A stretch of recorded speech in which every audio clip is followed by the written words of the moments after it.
Good afternoon. This is Snakebite Bill coming at you from our plush, well lit studio.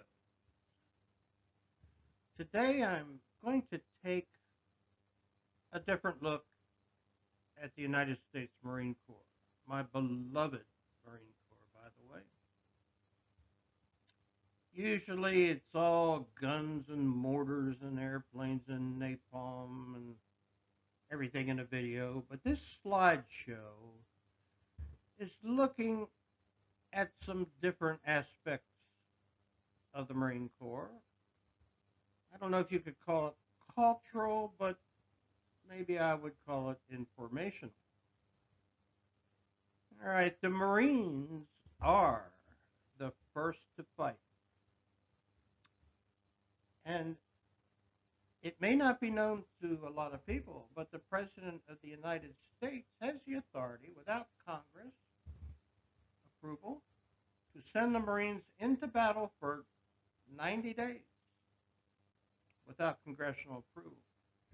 I think that is a very interesting fact itself. But with the Marines, as you see in this photograph, battles are won within. The Marine Corps was founded November 10th, 1775. The Second Continental Congress meeting in Philadelphia passed a resolution stating that 2 battalions of Marines be raised for service as landing forces with the fleet. This resolution established the Continental Marines and marked the birth date of the United States Marine Corps. This happened, as you're about to see, in Philadelphia, at a place called Tavern. The Marine Corps is proudly the first military to be established in a bar.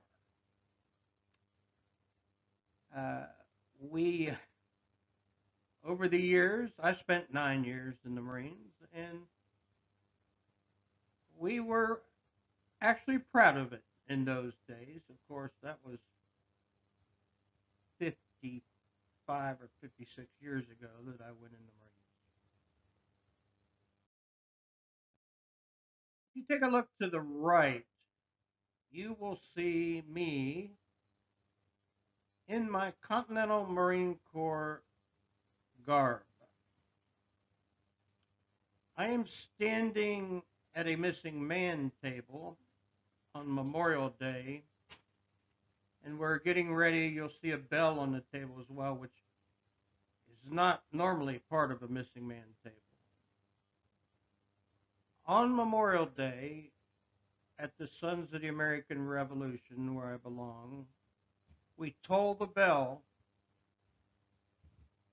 for those members in our chapter who have passed away in the past year. So, I have brought that about with our helicopter squadron reunions, and it's always been very well received. The next slide here, once again, I have to have my face in it, but these are the examples of the uniforms for the Continental Marines when they were established. I think that there's a few issues out there you can read about, but the colors of the red on the uniforms and the green might have gotten them confused a few times with the British. So that's an interesting factoid that I recently discovered. All right, this is a prime example of a Revolutionary War enlisted man. The Continental Marines played a crucial part in the fight for independence from Great Britain, serving both aboard military ships and on land. The clothing and equipment they were issued varied among Marine detachments. Much of what was available was surplus from previous conflicts in the colony. Items seized from Englishmen and Loyalists or locally manufactured goods. In the early part of the war, Marines wore civilian clothing due to the lack of uniforms. It wasn't until September 1776 that the Continental Congress authorized a uniform for enlisted Continental Marines to distinguish them from personnel in other military services. This uniform is from the War of 1812. Marines commonly used dress uniforms for both regular and combat duty during the War of 1812. Marines were often the first representation of American armed forces seen overseas, and their uniform at this time was intended to impress and even intimidate the enemy. Inspired by European design, it was considered one of the most ornate uniforms in the U.S. service. The Civil War. American military uniforms continued to follow European trends during the Civil War. For the Marines, a newly introduced undress uniform, a simplified version of the full dress uniform, that would fill the gap for general service and combat duty. The full dress uniform would transition to use for more formal occasions. World War I. In the early 1900s, the Marine Corps added a service uniform for work and field use, replacing the undress category used in the Civil War. The Corps initially had both summer and winter service uniforms, but by the time the U.S. entered World War I, the forest green colored winter service uniform had become the standard field and combat uniform for both temperate and cold climates. World War II. Wool was the standard material during World War II. In the European theater, but a new material, herringbone twill, or HBT, became the standard uniform for Marines in the Pacific theater. The sage green herringbone twill utilities were initially designed as work coveralls to keep other uniforms clean. Utilities quickly became standalone combat uniforms. The Korean War. The rugged mountainous terrain and extreme climates in Korea meant Marines required additional clothing to fight in these harsh conditions. While troops were outfitted with crossover clothing and equipment from World War II, technology additional winter garments such as parkas, winter boots, and mittens were introduced. The Vietnam War. The Marine Corps uniform, small arms, and equipment changed in the decade following the Korean War, from 1954 to 1964. By the Vietnam War, there was heavy use of synthetic fabric blends, and they pushed to standardized uniforms across all branches. The tropical climate demanded field uniforms, or jungle fatigues, introduced as a new lightweight uniform. Changes in small arms resulted in adaptations to Marine Corps field equipment. I want to add that where I was near the 14 clicks south of the DMZ, some of the Marines were able to trade out the South Vietnamese army for their tiger stripe uh, utility uniforms. Uh, I ended up wearing a flight suit a great bit of the time because of my duties as a machine gunner in a UH-34 helicopter.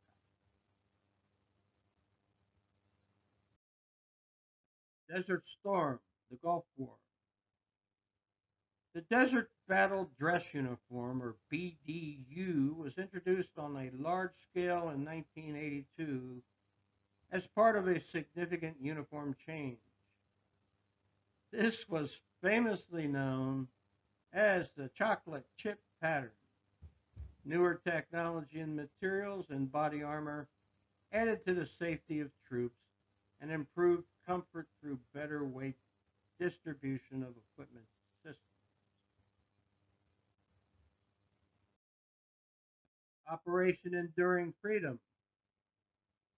Standard issued clothing and equipment continued during Operation Enduring Freedom across the U.S. military. Insignia and name tapes, sometimes pinned to body armor or taped to the helmet, were the Marines' primary distinguishing identification during this period. Slight differences in weapons technology were used to meet the specific mission of the Marine Corps. At the beginning of the 21st century, the military services returned to developing their warfighting clothing, boots, body armor, and equipment. The slight differences in uniform direction were meant to meet the specific mission of each service branch. Operation Iraqi Freedom. Throughout the global war on terror, the Marine Corps continued to improve uniform technology. Since its introduction in 2000, Marine pattern MARPAT camouflage had replaced the old generic BDUs. The military services continued developing their own warfighting clothing, boots, body armor, and equipment. The slight differences in uniform direction were meant to meet the specific missions of each service branch.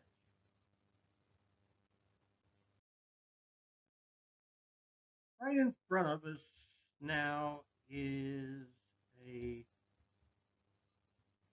replica of this statue modeled after the Marines raising the flag at Mount Suribachi, Iwo Jima. I have an anecdotal story to go along with it. My step grandfather landed on Okinawa with a flamethrower on his back. He survived the Pacific Theater and came back home with his own problems related to what they called then shell shock. And we all know it today as PTSD. But I want to say that he had pictures of Paris Island when he went through. Of course, I hadn't been in the Marine Corps, but oh my gosh, not even a year. So I'm sitting there in the living room with him when I was home on leave.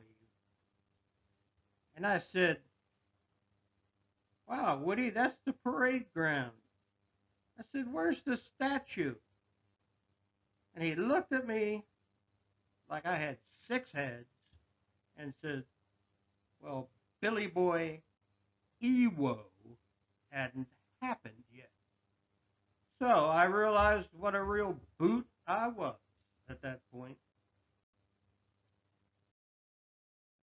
All right, we're going to talk just a little bit about the wars and conflicts that the Marine Corps has been involved in. And it's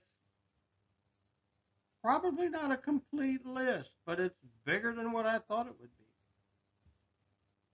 Start out with the War of the Revolution, the French Naval War, the War with Tripoli, the War of 1812, the Battle of 12 Mile Swamp in Florida, the Battle of Kuala Batu in Sumatra, the Florida Indian War, the Mexican War, the Battle of Shanghai, the Battle of Toiho Bay, the battle with Indians near Seattle, the battle over the barrier forts, the Battle of Waiya, the capture of John Brown in Harper's Ferry, the Civil War, Wyoming versus 3 Japanese ships and shore batteries. Wyoming was a ship. The Battle of the Saley River in Korea. War with Spain. Philippine insurrection. The Battle of Tagali in Samoa. China Relief Expedition. Nicaraguan Campaign of 1912. The capture of Veracruz. The occupation of the Dominican Republic. Occupation of Haiti in 1915, World War I, once again the occupation of Nicaragua, World War II, United Nations action in Korea, the landing in Lebanon, the landing in Thailand, the Cuban Missile Crisis, Dominican Republic intervention in 1965, my war, the war in Vietnam, Operation Eagle Pool in Cambodia, Operation Frequent Wind in South Vietnam, the Mayaguez Rescue Operation in Cambodia, the Iranian hostage rescue attempt, the Grenada landing, the Lebanon deployment in Beirut, Desert Shield and Desert Storm, the Kurdish security zone, the Iraqi no-fly zone, Bosnian peacekeeping operations, Somalia relief operation, Haitian operation, Rwanda evacuation, Somalia evacuation, Persian Gulf deployment, Kosovo Operation Joint Guardian, Afghanistan Operation Iraqi Freedom, Operation Enduring Freedom, and Haiti operations once again. I knew they were busy, but this is quite a list of occupations and battles and wars. This particular statement here, entitled My Rifle. This is my rifle. There are many like it, but this one is mine. My rifle is my best friend. It is my life. I must master it as I must master my life. My rifle without me is useless.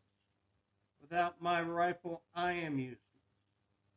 I must fire my rifle true. I must shoot straighter than the enemy who is trying to kill me. I must shoot him before he shoots me. I will.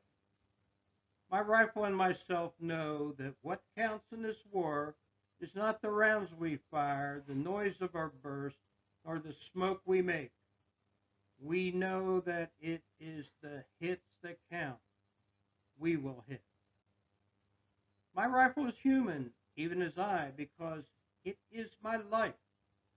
Thus I will learn it as a brother. I will learn its weakness, its strength, its parts, its accessories, its sights, and its barrel.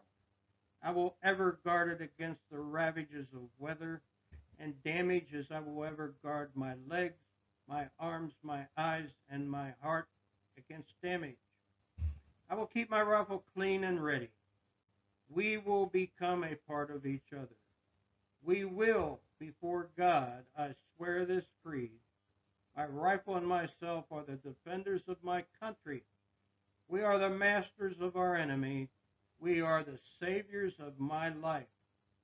So be it until Till victory is America's end, there is no enemy but peace. This creed was required to be learned by all Marine recruits and know it word for word. Now, I want to say at the end of this humble presentation, Semper Fidelis, always faithful.